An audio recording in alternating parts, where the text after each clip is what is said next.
Assam minority পরিষদের general secretary ছিলাম।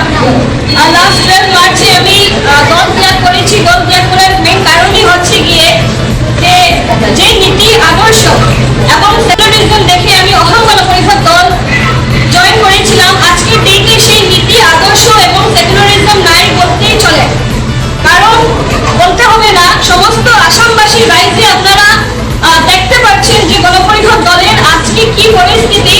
গণপরিষদ দল আজকের ডেটে শুধু নাম মাত্র রয়েছে। অসম গণপরিষদ দলের সভাপতি অতুল বরা ডাঙ্গরিয়ার কোনো ধরনের পাওয়ার ফাংশন নাই। অসম গণপরিষদ দল আজকের ডেটে বিজেপির কন্ট্রোলে, সেটা আমরা সবাই জানি। অতি দুঃখের কথা, কারণ অসম গণপরিষদ দল আসামের অঞ্চলে একটা দল ছিল।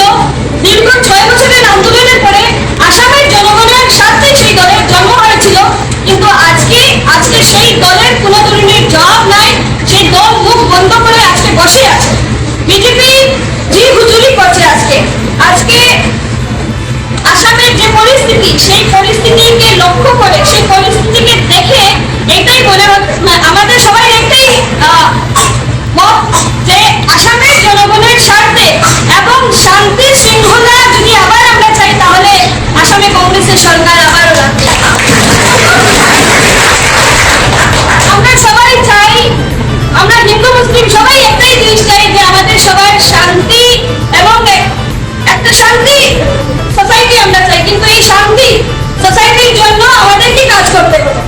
আজকে আসামের মুখ্যমন্ত্রী, আমাদের সবার মুখ্যমন্ত্রী, উনাকে জনপ্রিয় মুখ্যমন্ত্রী বলা হয়, সেটা ঠিক জনপ্রিয় মুখ্যমন্ত্রী, কিন্তু দুঃখের বিষয় উনি শুধু হিন্দু মুসলিম দিয়ে রাজনীতি করে যাচ্ছেন। সেটা অনেক দুঃখের বিষয়, কারণ মুখ্যমন্ত্রী আসামের সবথেকে একটু বড় পর্যায়ে উনি একজন মুখ্যমন্ত্রী। উনি মুসলমানেরও মুখ্যমন্ত্রী, উনি হিন্দু মানুষেরও মুখ্যমন্ত্রী।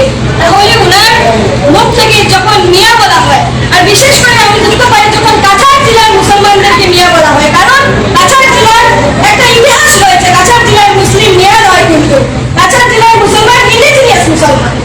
যে রকমের কাগজপত্র কাছাড় জেলার মুসলমানের আছে, সেই কাগজপত্র বিজেপি লিডারদেরও নয়, আমি মনে করি।